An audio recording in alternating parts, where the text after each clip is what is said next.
Ya comenzamos con casi sábado, viernes, de 19 a 20 horas, por FM Graffiti 87.9. ¿Qué tal, Pablo? ¿Qué se cuenta? Fue una semana bastante movida.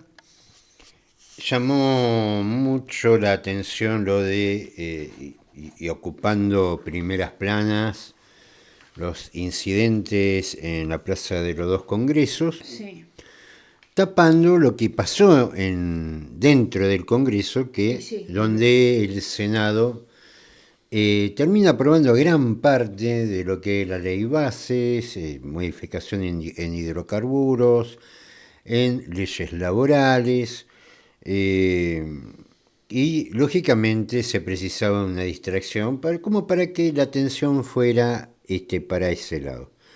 Eh, algunas modificaciones, no son modificaciones, sino algunas cuestiones que fueron quitadas de la ley base, como el tema de bienes personales e impuesto a las ganancias, a las jubilaciones y a los salarios. Ahora tienen que ir otra vez a diputados en una dinámica que, bueno, salieron también los superpoderes, ¿no? Este hombre que se ha cansado de pelearse con mandatarios de todo el mundo y cosas así, ahora Incluso también tiene... con el Congreso, que los trató de ratas. Sí, sí, pero evidentemente no importa lo que diga Milei, me parece que ya a nadie le importa, porque acá el gran ganador ha sido Paolo Roca de todas estas modificaciones, fue a pedir de boca, es el verdadero presidente de la República. Milei a esta altura es una molestia cuando habla, porque la verdad innecesariamente. Ahora va al Congreso algunas cuestiones que por lo claro no están cerradas, como por ejemplo lo que es la moratoria jubilatoria, el impuesto al salario, bienes personales, que en caso de bienes personales, fijémonos por ejemplo que se le impone un impuesto, estamos hablando de una quita del 35% al salario y jubilaciones, pero se rebaja lo que es bienes personales para aquellos que tienen con la plata hecha en el país eh, propiedades en el extranjero. Digamos, claramente está mostrando para qué lado tira el gobierno, esto no cabe ninguna duda, que es también una forma de fuga que le da a los senadores para que en definitiva le aprueben la ley. La sensación que deja con una CGT, ni siquiera hubo paro de la CGT, No, hubo un paro de algunos gremios sí, que se retiran a las 2 de la tarde, que es cuando empiezan sí. estos temas de represión y demás, y un Senado uno que se ha puesto a mirarlo, siempre el gobierno consiguió las cosas al límite. Eh, Dos que no querían dar el quórum, pero que aparecieron para dar el quórum y posibilitaron el movimiento de aprobación de esta ley. Un Lustó que estaba en contra, pero también le dio quórum. Senadores que se iban, que venían. Más de una vez tuvo que desempatar Villarruel, pero siempre todo caía, digamos, la perinola tenía siempre garantizada la ley base, como una especie de los que votaron en contra, como que votaban en contra porque tenían la convicción de que el oficialismo tenía la cantidad de votos suficientes. Claro, Pablo, recordemos que Milei tiene solamente 7 senadores. Y, sobre un total. y el porcentual es mucho menor en diputados. Esto ha salido gracias al radicalismo, sectores del peronismo, un discurso del presidente de la banca de senadores hablando sobre la saga de Terminator, gremios que se van a las 2 de la tarde. Acá claramente es Milei es el muñeco que pone la cabeza en definitiva, pero hay una amplia complicidad en todos los sectores. De hecho, hoy estamos escuchando los medios, los que son a favor y en contra del gobierno. Ninguno habla de lo que pasó con el tema de energía, que bueno, hay una nota desarrollándolo, que es determinante del futuro del país. Sí. Todo lo demás se puede modificar, arreglar, cambiar, pero lo que se hace en relación de la energía es determinante, es definitoria, configura lo que va a ser el país de acá en adelante. Un país sin energía es un país condenado a la chatura y al atraso. Esto lo determina las modificaciones a la ley de hidrocarburos, pero ninguno habla de esto. Hablan del RIGI, ojo, todas cuestiones válidas, no digo que no, pero todos, nadie quiere tocar los intereses de Pablo Roca, lo cual no llama la atención. Hay que ver qué es lo que sale en diputados sobre la modificación o los rechazos de lo que sería la moratoria, lo que sería impuesto a las ganancias y la baja del impuesto a bienes personales, favoreciendo a los sectores con mayores recursos, y que esto se estaría definiendo a finales de este mes. Escúchame, Pablo, ahora la ley bases, ¿a dónde va? ¿Pasa a diputados? No, solamente pasa a diputados lo que rechazó el Senado. Como la ley fue aprobada en general, solamente va lo que se rechazó. Si lo que se rechazó el diputados lo quiere volver a su estado original, como salió de diputados, tiene que el porcentaje de apoyo tiene que ser mayor que el porcentaje de rechazo que tuvo en la Cámara de Senadores. Así que esto es el rechazo de ganancias, que es un impuesto al salario. Por ahí es el precio que le puso los senadores para no hacerse cargo ellos de eso. Que lo decidan los diputados.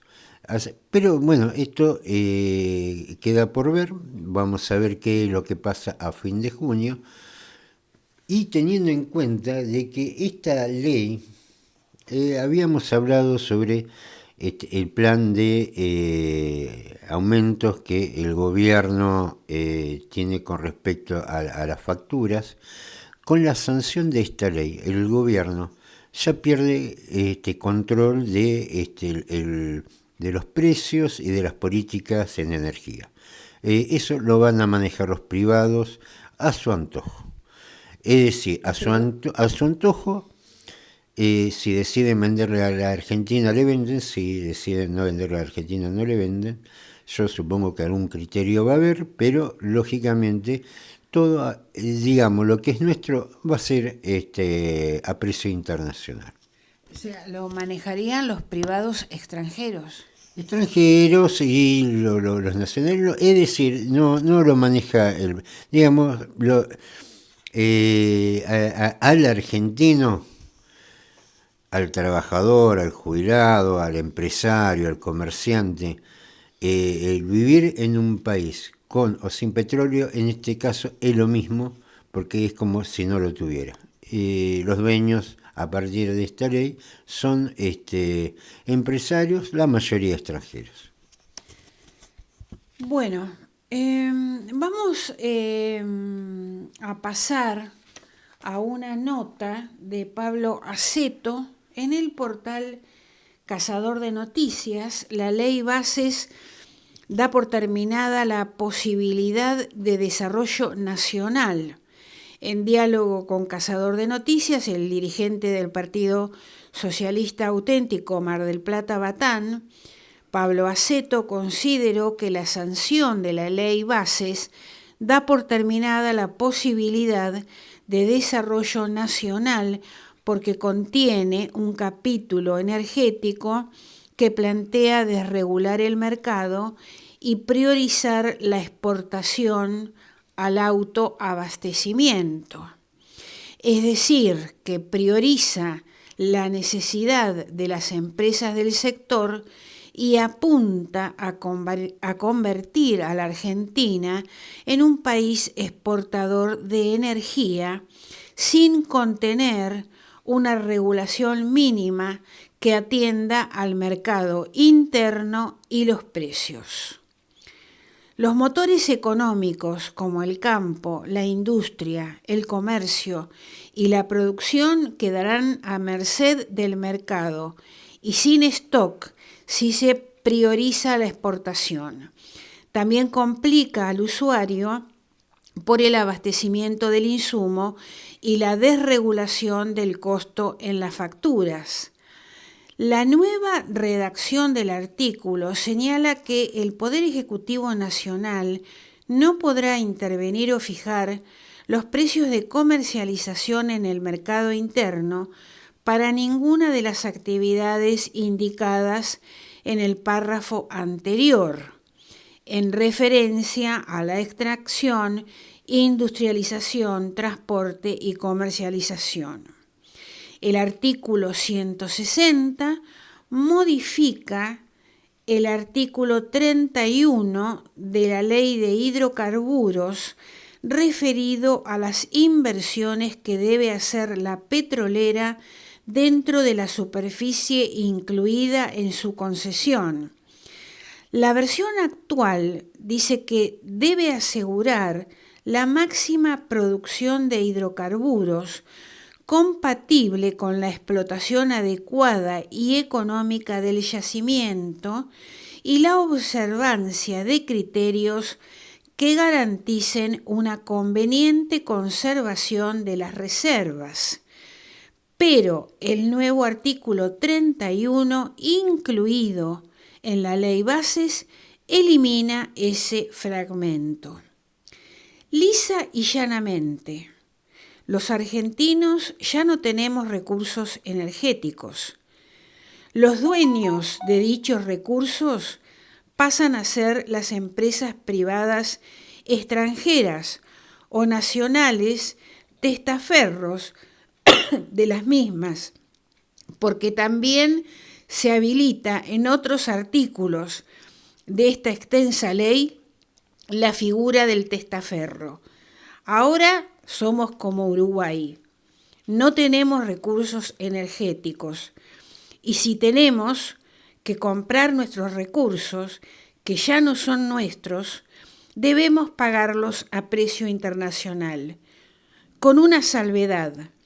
Ni siquiera se tiene el resguardo de garantizar reservas para el uso de nuestra economía. Esta es la nota de Pablo Aceto, que la podés leer en el portal Cazador de Noticias. Vamos a otro tema. Sí, bueno. ¿Qué vamos? ¿A la columna de Carlos Matos? Vamos a la columna de Carlos Matos. Bueno. Hola Gloria, ¿cómo estás Pablo? ¿Qué tal Carlos? Bueno, nuevamente casi sábado, semana movida, compleja, complicada, donde las divisiones parecen profundizarse cada vez más después del miércoles. Pero hoy vamos a hablar de lo que ocurrió el día anterior, el martes, acá en Mar del Plata, en una visita que hicimos miembros de Comudis y de la Dirección de Discapacidad al Consejo Deliberante. Esto tiene que ver con un proyecto de ordenanza en el que se vino trabajando para un taller de formación y de capacitación a legisladores, asesores, personal del Consejo Deliberante en materia de discapacidad. Podríamos titular esta columna El Consejo Deliberante bajo la lupa del modelo social de la discapacidad. Pero en realidad la idea es que los concejales y las concejalas puedan ver la realidad a través de este modelo. Es así que desde hace ya más de un año, al haber detectado la diversidad de expresiones con las que se sancionaron ordenanzas, se trabajaron en resoluciones, decretos, proyectos de comunicación, llevó a que se presentara desde distintos lugares la necesidad de unificar el lenguaje, mejor dicho, se presentara una resolución en un momento, un proyecto de comunicación y algún otro instrumento para que se unifique el lenguaje aplicado en los instrumentos legislativos. Dicho esto, tal como contáramos el año pasado, en la presentación del digesto sobre la temática de la discapacidad, apareció lo que aquí exponemos. Discapacitado, personas con capacidades diferentes, personas con capacidades especiales. Bueno, sobre esto ya hemos hablado largamente. El tema es que no se trata de maquillar a las leyes, maquillar la realidad y hablar bonito. Se trata de establecer conceptos claros que al momento de sancionar una norma permitan la aplicación de la misma, con interpretaciones claras. Dicho todo esto, vamos a los hechos. El martes 11 pasado, a las 12:30, se reunió la Comisión de Derechos Humanos, Igualdad de Oportunidades y Discapacidad, presidida por la concejala doctora Valeria Crespo. La doctora Valeria Crespo, ya en una reunión del Consejo Municipal de Discapacidad, convocó a este organismo y también a la Dirección de Discapacidad para que nos acercáramos, nos arrimáramos a la comisión este martes próximo pasado para exponer ante los concejales que la integran la necesidad de la aprobación de esta ordenanza ya mencionada para que se instrumenten los talleres de formación y capacitación de concejales, concejalas, asesores y personal del Consejo. Fuimos entonces, el martes mencionado, Marcos Folgar, por la Dirección de Discapacidad, Ismael Posadas, por el Consejo Municipal de Discapacidad, presidente del Consejo Municipal de Discapacidad, y quien les habla, también por el Consejo Municipal de Discapacidad, en carácter de delegado de una de las organizaciones. Se abrió la reunión de la comisión y se explicó que, por una parte, nos encontrábamos presentes, para hacer uso de la palabra, las personas representantes de estos otros organismos y explicar la necesidad ya expuesta. En primer término, se dirigió Marcos Folgar informando acerca de la importancia de la terminología, de que era necesario ajustarse a los términos de la Convención Internacional, y también explicando que ponía a disposición del Consejo Deliberante los equipos propios de la Dirección Municipal de Discapacidad para esta formación, entre otras cosas.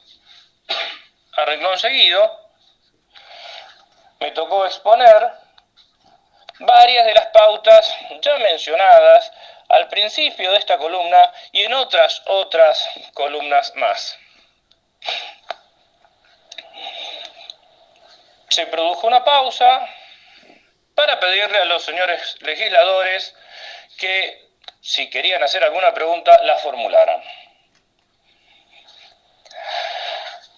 Quiero destacar acá la pregunta de uno de los concejales, Daniel Núñez, que directamente me interrogó acerca de, en definitiva, qué barreras, qué obstáculos encontrábamos las personas con discapacidad en la administración municipal.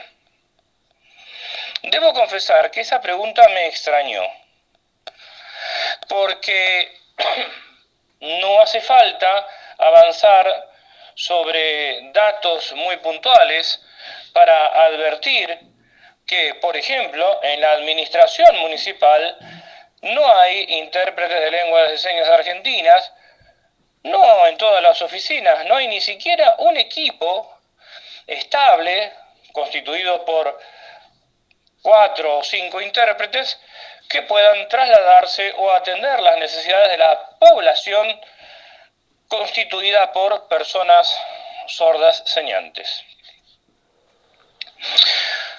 Bueno, ahondando en este terreno, también le informamos acerca de los problemas de la señalética en los distintos lugares, pero lo más curioso es que muchos de estos temas aparecen ya anunciados y enunciados en proyectos de ordenanzas y en ordenanzas vigentes como la 13.007, que se refiere no solo a las barreras físicas, arquitectónicas, sino también a barreras informativas.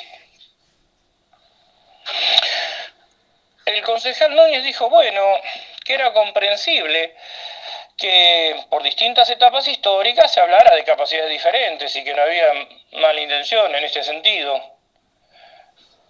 Por supuesto que nosotros le dijimos que en realidad la denominación de capacidades diferentes no es una denominación propia que hayamos elegido a las personas con discapacidad. Y que es importante el lenguaje no por una cuestión de sofisticación o de maquillaje, sino porque el hablar de capacidades diferentes implica diluir el problema, porque al tener todos capacidades diferentes, entonces no se entendería la necesidad de fijar políticas específicas dirigidas al colectivo de personas con discapacidad a efectos de equiparar las oportunidades, garantizar la accesibilidad universal y mejorar la calidad de ciudadanía.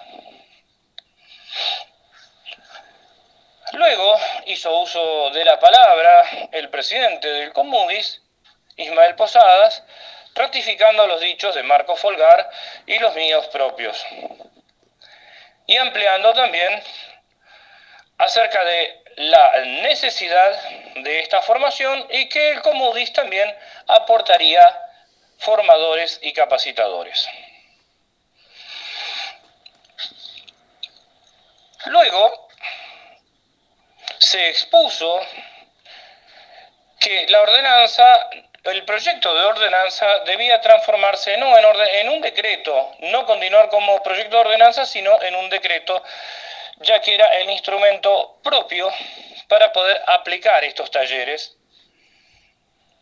ya que el Consejo Deliberante no iba a sancionar una ordenanza que se dirija a sí misma, sino que el decreto facilitaba la posibilidad de que la presidencia del Consejo Deliberante pudiera firmar convenios con la universidad y otros organismos para las capacitaciones. Dicho esto, agradecimos la convocatoria y procedimos a retirarnos, esperando que esto se concrete prontamente. Debo decir que ya los miembros de Comudis y otros potenciales capacitadores más hemos trabajado en los contenidos de los programas y que ya están prácticamente a disposición. Solo falta que aparezca el decreto, que se firme y que esto se ponga en marcha. Vamos a ver qué ocurre. Ojalá el conjunto de los legisladores marplatenses quieran conocer por fin de qué se trata el modelo social de la discapacidad, que legislen en consecuencia y que contribuyan realmente a una calidad de ciudadanía para todos. Muchas gracias, Carlos Matos. Una jornada de violencia sospechosa fuera del miércoles en el Congreso. Golpe o autogolpe fríamente calculado. La marcha estuvo cruzada por choques entre manifestantes y la policía, que reprimió con furia la denuncia del gobierno y las sospechas por agitadores. Los alrededores del Congreso se convirtieron en el escenario de incidentes entre grupos violentos que se desprendieron de los manifestantes concentrados para rechazar la ley ómnibus y el operativo de seguridad desplegado por el gobierno de Milei. La represión dejó heridos, entre ellos 5 diputados, y la sospecha de que hubo personas infiltradas que provocaron los disturbios. Para la Casa Rosada, los episodios fueron un intento de perpetrar un golpe de Estado atentando contra el normal funcionamiento del Congreso. Sin embargo, muchas de las agrupaciones que participaron pacíficamente de la marcha convocada por un sector de la CGT, el peronismo y la izquierda, creen que detrás de los violentos episodios que incluyeron vandalismo, la quema de autos y rotura de bancos y veredas, hubo personas que fueron preparadas para ocasionar los desmanes y de esa forma activar el protocolo antipiquete de Patricia Bullrich.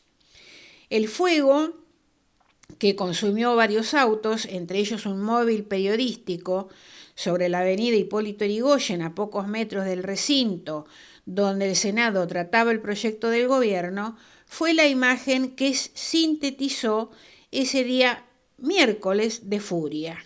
Al menos 18 personas fueron detenidas en las inmediaciones de la plaza por efectivos de la Policía Federal, Prefectura Naval y la Policía de la Ciudad, que desplegaron vallas y camiones hidrantes para evitar el corte de calles. 5 diputados de Unión por la Patria fueron heridos y debieron ser hospitalizados por el efecto de los gases lacrimógenos que la policía tiró sin distinción sobre quienes no obedecían las órdenes de repliegue al primer aviso.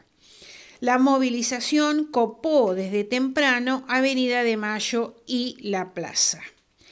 Estuvo encabezada por movimientos sociales, agrupaciones de izquierda, gremios de estatales y de trabajadores de la educación, aeronáuticos, judiciales y bancarios. También había una columna de la Cámpora, el peronismo, la CTA autónoma y la CTA de los trabajadores. Los incidentes comenzaron frente al Parlamento cuando una columna de Prefectura Naval y de la Policía Federal arremetió violentamente contra manifestantes y legisladores de Unión por la Patria que estaban parados sobre la avenida Callao a pocos metros de las escalinatas. Los diputados Carlos Castañeto y Eduardo Valdés llevaron la peor parte y debieron ser atendidos en una clínica. Los legisladores dicen que empezaron a caminar hacia la plaza y la gendarmería y la policía los empezaron a rodear. Pasadas las 19 horas, el gobierno emitió un comunicado para repudiar los incidentes y denunció que se trató de un intento de hacer un golpe. La oficina del presidente felicitó a las fuerzas de seguridad. Esto se escribió en un comunicado de la Casa Rosada. 18 personas, entre ellas 16 hombres y 2 mujeres, fueron detenidos. Los desmanes se reiteraron hasta bien entrada la noche y se extendieron hasta el horario de la votación de la ley. Muchas de las agrupaciones se retiraron en forma pacífica y quedó la sospecha sobre el posible accionar de infiltrados entre los agitadores que provocaron enfrentamientos con la policía arrojando piedras y atacando vehículos. Grupos de manifestantes echaban a quienes consideraban que estaban actuando como agitadores. Las corridas, los enfrentamientos, autos incendiados, gases lacrimógenos y las piedras volando quedaron registradas en las cámaras de todos los canales de noticias. La duda que permanece es si se trató de un intento de golpe de Estado, como dice el gobierno, o si fue un autogolpe fríamente calculado para reivindicar la política de mano dura. Muy bien, este es un resumen de lo que ocurrió el día miércoles. Lo que se dice es que la gente que prendió fuego autos y tiró piedras eran policías vestidas como manifestantes. Hay fotos que prueban esta situación. Se dice que esto se hizo con el fin de activar el protocolo anti-piquetes. Esto es una metodología viejísima. Sí. La hemos visto en distintos gobiernos, distintas etapas. La diferencia con tiempos pasados es que ahora hay una infinidad de cámaras. Claro. Cada teléfono es una cámara. Claro. Lo que deja expuesto en la sumatoria de imágenes, que son enormes, pues no solamente tenés las cámaras de seguridad que mostraron cómo un grupo viene, se baja de un auto, vuelcan el auto de Cadena 3, Sí. que el periodista dijo que, el periodista de la Cadena 3, que es una cadena cordobesa, dijo, esto estaba preparado, por eso ellos se fueron, porque sabían que iba a pasar eso, digo, que vuelquen el auto, dijeron los tipos, con buen criterio, porque no se van a poner ahí a pelear. Hay gente que bajó de un auto, volcó el auto, lo prendió fuego, se subió al auto y se fueron. En un lugar donde las calles estaban cortadas. Claro. Y personas encapuchadas con palos que después aparecen arrestando a manifestantes. Mira, la sumatoria de imágenes te dan una clara idea. También pasa, y que es lo que hace esta gente, que empieza con una desmán y por ahí siempre alguno se prende de esto que andan dando vuelta, Claro, sí. pero en una clara maniobra de justificar, por ahí no ahora, pero sí más adelante, otras actitudes, porque ha llamado a los manifestantes como terroristas. Si los manifestantes miércoles son terroristas, ¿qué quedará para los chalecos amarillos de París? Uh-huh. ¿Qué son? Ya son guerreros tártaros ya en ese caso. Pero el gobierno escala en ese sentido, buscando demonizar una protesta que hay que decir que, como dijimos temprano, bastante rara, donde los grandes gremios, que es cuando ellos están, la policía no activa. No, es más, cuando se fueron ellos, que empezó este lío. Claro, empezaron. Se van a las 2 de la tarde. Ya hasta ahí cumplieron, y a otra cosa. O sea, al irse tan temprano de la manifestación, dieron lugar a que la policía reprimiera a Augusto y Piacere. Y sí. Bueno, Pablo, vamos a tu columna, que no sé cuál es el No, tema. era la continuidad de lo que es el juicio de YPF. Ah, es verdad, sí. Vamos por la segunda parte, que es el próximo escándalo, cuando la Argentina, todo se calcula que va a perder la petrolera producto de embargo judicial. En una situación bastante similar a lo que plantea la nueva ley bases, porque al igual que el tema de YPF, los arbitrios, los juicios, no se van a hacer en el país, se van a hacer afuera. Esta es ya una costumbre clásica de la política argentina, que deja los intereses argentinos bajo la jurisprudencia de tribunales extranjeros. En este caso habíamos hablado de el juicio que ya Presca, la jueza de Nueva York, sentenció que la Argentina no YPF va contra el Estado, estaríamos debiendo 16.000 millones de dólares por lo que es el juicio vinculado con lo que fue la adquisición del expropiación sería la palabra correcta, del 51% de YPF. Y un poco lo que estábamos entrando era dónde empezó esta historia. Cuando aparezcan los títulos con letras catástrofe, usted esto ya lo va a saber desde antes porque ha escuchado a Graffiti, ¿no? Y les recuerdo que lo anterior a esto, porque lo dividimos en 3 programas, porque es imposible tratarlo en uno, en lo que es casi sábado, en el programa, en el canal de Prohibido Olvidar, tiene el programa anterior. Todo igual, hacemos una refrescadita siempre. Y vamos a entrar en este capítulo en lo que es el interior de la causa ventilada en Nueva York, donde hay distintos informes que de eso no habla absolutamente nadie. Si usted pone TN o La Nación Más, esto no lo va a escuchar. Si pone C5N tampoco.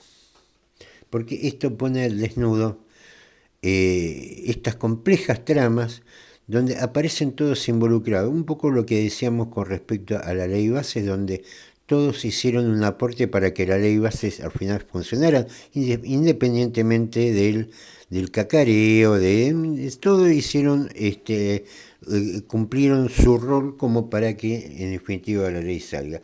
Y este es otro caso igual.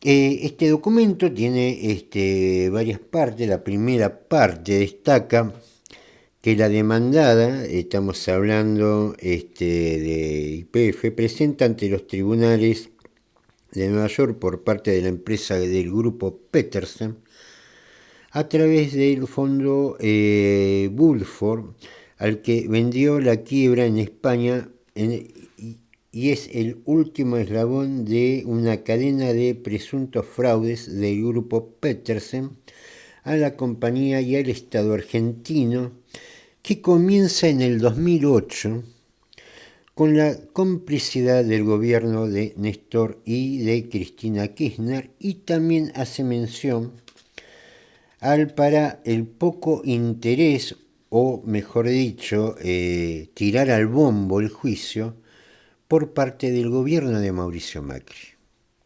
Como que la defensa de Macri se planteó de la forma que se tenía que plantear para perder.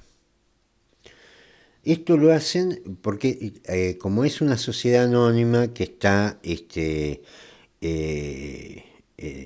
la Bolsa de Valores de Nueva York, hay otros que compraron los títulos que también están perjudicados por estos juicios, no solamente el Estado argentino, y esta gente le presenta a Prisca una serie de argumentos diciendo que vean cómo ha sido este manejo, donde ellos también son perjudicados sin ser parte ni parte. Es decir, este grupo de inversionistas están diciendo que Néstor, Cristina y Mauricio Macri son el primer eslabón de este fraude donde gira alrededor del grupo Petersen. En el 2008 hace referencia y hace una narración de los hechos.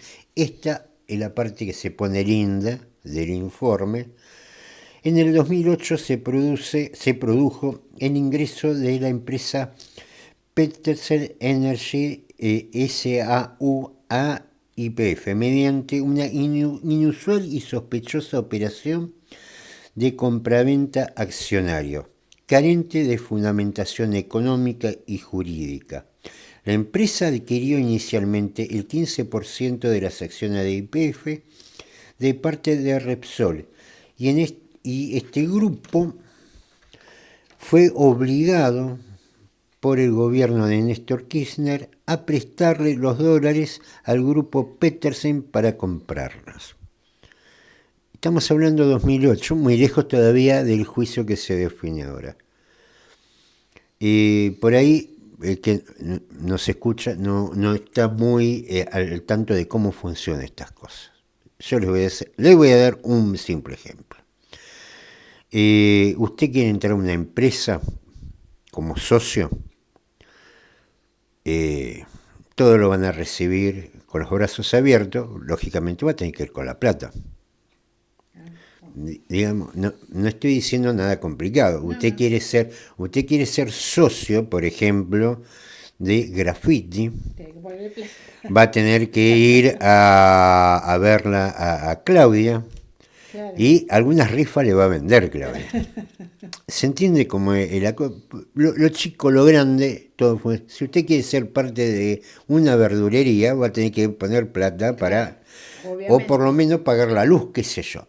El grupo Petersen, ¿cómo entra a YPF? Entra sin plata. ¿Y cómo es que entró sin plata? ¿Por qué?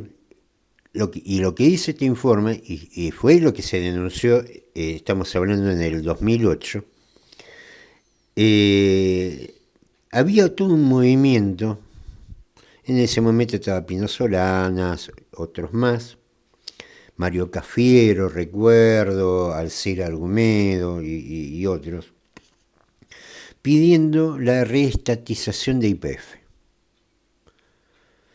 ¿Qué es lo que contesta Néstor Kirchner? Hasta casi con tono burlón, plantea la argentinización de la empresa. ¿Qué era la argentinización de la empresa? La participación de empresarios argentinos. Eskenazi era un empresario que Néstor Kirchner conocía de la época de que era gobernador de Santa Cruz. Y le plantea a los que eran los dueños del 51% de los títulos de YPF, que era la petrolera Repsol de España, le plantea que Repsol le preste la plata a Eskenazi para Eskenazi que compre el 15% de las acciones. A ver, es como que usted va a la radio, va y la ve a Claudia, y le diga, mira, quiero comprar el 15% de la radio. Muy bien, te va a decir Claudia. ¿Y cuánto vas a poner? No, yo voy a poner esto, pero la plata me la vas a prestar vos. Uh-huh. ¿Y cómo te la voy a devolver? Devolvelo de las regalías que produzca la radio. Es decir, entraste, sos socio de la radio sin poner plata. La plata siempre la puso Claudia. Lo mismo pasó acá. Repsol le presta la plata a Petersen, al grupo Petersen, Eskenazi, empresa de Eskenazi, para que a su vez con esa plata que le prestó Repsol, le compra a Repsol el 15% de la empresa. Una cosa totalmente Sí, así traída, cualquiera hace negocio. pero me hubieran dicho a mí, yo entraba también, claro. pero no fue el caso, no fue a mí. No. Y la empresa Eskenazi, la empresa de Eskenazi, el grupo Petersen, nunca estuvo, cosa que resalta este informe, nunca estuvo vinculado con la industria petrolera, nunca. Era proveedor de distintas áreas del gobierno de Santa Cruz, pero nunca estuvo en la industria petrolera. De hecho, la firma de Petersen Energy South, que en el 2008 ingresa con plata prestada por el mismo vendedor a YPF, se forma en unos meses antes, en el 2007, con un aporte inicial de 60.000 euros, esto hecho en España, rara argentinización. Desde el 2008 hasta el 2012 se produce la fraudulenta gestión llevada a cabo en YPF, estamos hablando de YPF Repsol, por parte de la empresa Petersen y sus directores, entre ellos los miembros de la familia Eskenazi, obteniendo millonarios e ilegales beneficios de YPF mediante la apropiación de sus activos, dejando esta empresa a cabo de 4 años colapsada económicamente, financieramente y productivamente. Entre las cosas que se pierden en esta maniobra son 30 años de reserva de gas natural y 20 y pico de años de crudo. Entre las otras cuestiones, los extravagantes términos de los acuerdos suscriptos por el ingreso de la empresa Petersen a YPF en el 2008 y 2011, donde termina completando un 25% en total de la empresa, una enorme cantidad, hecho sin plata. La forma de pago de los créditos y garantías, que fueron una de las principales causas de la mencionado colapso. ¿Por qué? Porque se descapitaliza. Por un lado, la empresa, digamos, en forma contable, perdió un 25%, entregó un 25% de sus activos sin plata. Que esto era lo que nosotros planteábamos sobre la diferencia que era comprar el 51% de lo que era YPF a la expropiación completa de YPF, que era lo que planteábamos nosotros. La no expropiación por su parte del Estado, que era lo que tendría que haber hecho, de la empresa del grupo de Petersen y los accionistas minoritarios de sus acciones en YPF, pese a los sendos reclamos de diputados, senadores y especialistas en el tema energético. Entre el 2012 y el 2016 se produce el encubrimiento y complicidad de gobiernos y directores de YPF, estos incurriendo en prácticas ilegales con la única finalidad de encubrir a la empresa Petersen y de los eskenazis y facilitarle un millonario reclamo ante la Corte de Nueva York. Es decir, el viernes que viene ya empezamos con el juicio. No se pierdan estos capítulos. Muy bien, nos vamos. Nos volvemos a encontrar el viernes que viene por Graffiti FM 87.9 con Casi Sábado de 19 a 20 horas. Nos vamos escuchando un tema musical Hoy con Gilda, Corazón Herido, saludos para todos.